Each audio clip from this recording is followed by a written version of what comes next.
120 da aytyapti.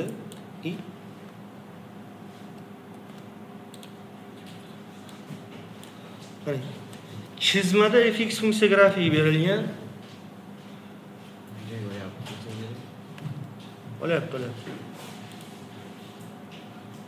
Chizmada fx funksiya grafigi berilgan. Demak, modulda f at x dx 0 dan 2 gacha toping debdi. Qarang. 0 dan 2 gacha o'zi mana funksiyaning o'ziga modul shartmi yo'qmi? Kim aytadi? Yo, to'xtang. Juda bosh og'riq narsa bu. Hosilasi berilgan, to'g'rimi? Qarang, funksiya hosilasi 0 dan to 1 gacha musbat. Nimaga? Funksiya o'zi o'suvchimi? Funksiya qaranglar. Funksiya hosilasi bu nima? Unga o'tkazilgan urinma burchak koeffitsiyentimi? Qachon urinma burchak koeffitsiyenti musbat bo'ladi? Funksiyaning o'zi o'suvchi bo'lsa, to'g'rimi? Demak, 0 dan to nechigacha o'syapti funksiya? Albatta 1 gacha o'syaptimi? Biz mana bu integralda ikkita shartli funksiya ko'rinishiga keltirib olamiz. 0 dan 2 gacha f' x dx ko'rinishini yozishimiz mumkin. Qaranglar. Bundan modul to 1 gacha o'zi chiqadi. 0 dan 1 gacha f' x dx. Plus qaranglar. 1 dan 2 gacha hosilasi manfiymi? Nima uchun manfiy? Funksiya nima qilyapti? Kamayaptimi? Qachonki funksiya kamayadigan bo'lsa, uni hosilasi qanaqa ishorali bo'ladi? Manfiy ishorali bo'ladimi? Qo'y. Minus fx dx bo'ladi. Endi biz nima qilamiz bo'ldi? Mana bu minusni tashqariga olib chiqsak bo'ladimi? 0 dan 1 gacha f' x dx ayrilgan 1 dan 2 gacha fx dx. Qarang. Bu f' huzur. F emas, f'.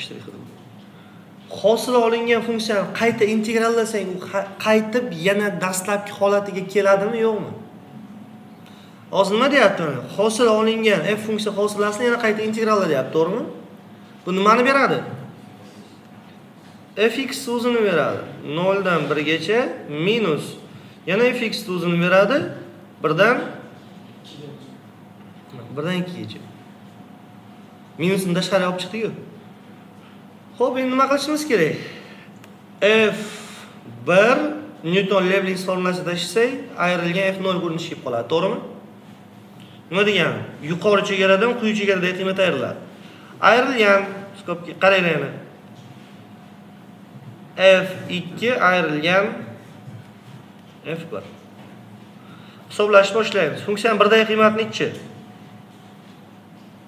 Mana funksiyaning o'zining grafikiga qaraylik. Birdagi qiymat 3 mi? Xo'p, 3 ayrilgan 0 dagi qiymati 2 mi? Ayrilgan. 2 dagi qiymati nechi? 2 dagi qiymati 0 mi? Zafar kelganmi? Natija chiqadi. 1 qo'shib 3 bo'lib ketadi. 4 chiqar ekan javob. Hosilasini o'zi bilan ishlangan. Bundan keyingisi ham xuddi shunaqa o'zingizlar fikrlaysizlar. Minus 1 dan deyapti, nechigacha? 2 gacha deyapti. Qaranglar, bu minus 1 dan to mana bu nuqtagacha nima qilyapti? Kamayapti. Keyinchi o'syapti. Endi mana bu e'tibor beradigan bo'lsangiz, minus 1 bilan mana bu 2 bo'lsa, mana bu yarimda mana bu nuqta, sinadigan nuqtasi bor-ku. Qayriladigan nuqtasi, yarim bu. Mana shu yarimda qayriladi. Xo'sh. Endi chizmada fx funksiya grafigi berilgan. Mana buni integralini toping debdi. Qarang, bu qanaqa qilinadi? E'tiborli bo'linglar. Tushuntirib o'tib ketaman.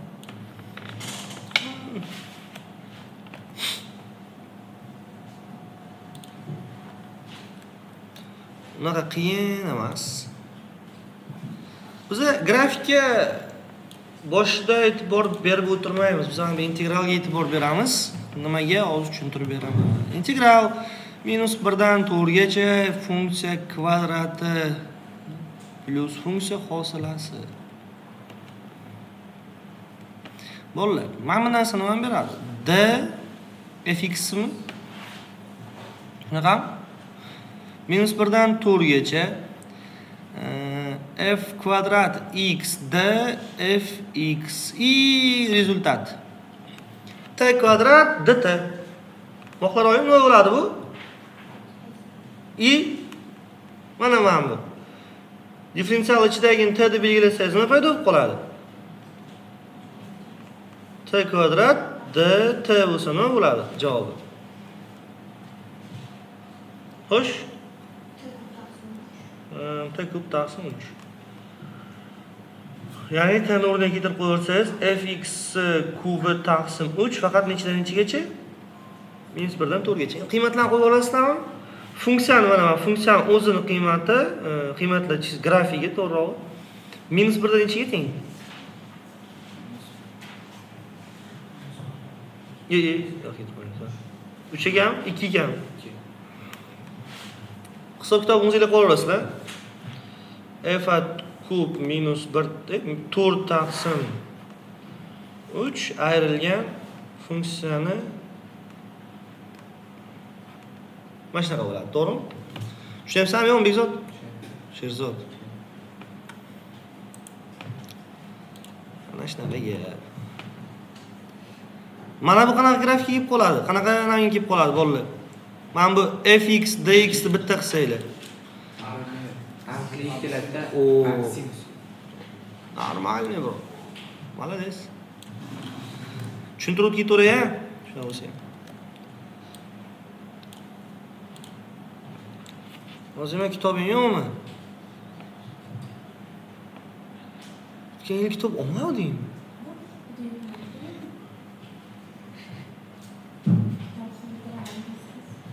Kuchlisizda, haykal ekanmiz.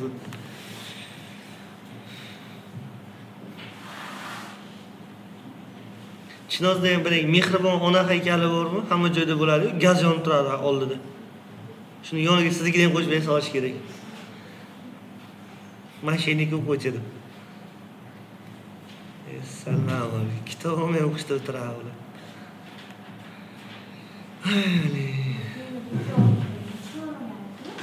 Shaytonda sizlar boshqacha o'quvchilarsizlar-da. Hali ham bittasizlar bor. Yaxshi ham bittasizlar. Kitob olmaydi. Fizikadan ham kitob olmaydi.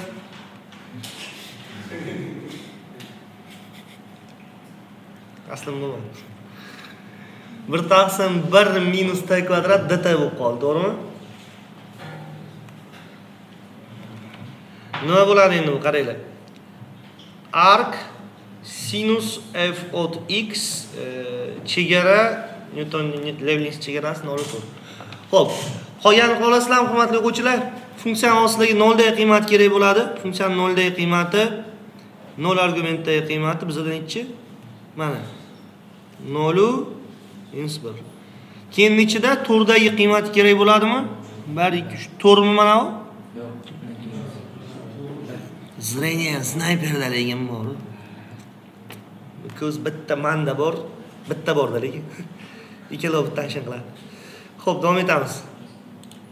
Tushundinglarmi menga?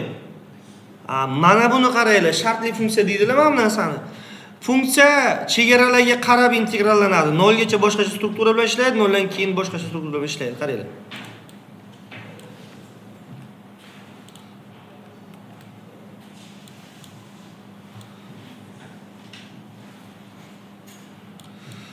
No, integralga e'tibor beradigan bo'lsak, qanday kelib chiqadi bizda?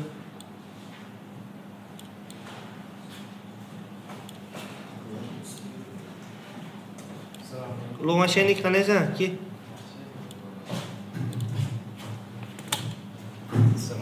Sen fizikadan sertifikat oldingmi?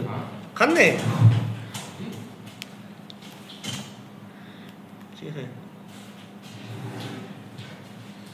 Xo'sh, qaranglar. X fat x dx degan, qarang. Biza -3 1 dan 3 gacha integral so'rayapmiz-ku, to'g'rimi? E'tibor bering. -1 dan 3 gacha integral olmaymiz, qarang. 0 da funksiya o'zining shaklini nima qilyapti? X kvadratda manfiy sonlar uchun mana buni tushuninglar-da o'zi. Manfiy sonlar uchun funksiya x kvadrat bo'lib ishlasin deyapti. Musbat sonlar uchunchi 2x - 3 bo'lib ishlasin deyapti. O'sha uchun nima qilamiz? -1 dan 0 gacha manfiy sonlar uchun nima qilamiz? X kara f at x o'rniga x kvadrat qo'yib yuboramiz. Nimaga? To 0 gacha funksiya qaysi shaklda ishlayapti? X kvadrat shaklida ishlayapti. Tushundinglar?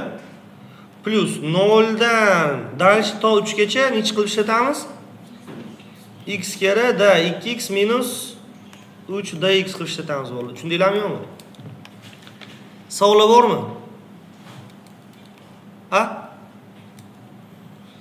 Mayli, kamchilik yetarlimi? Davom etamiz.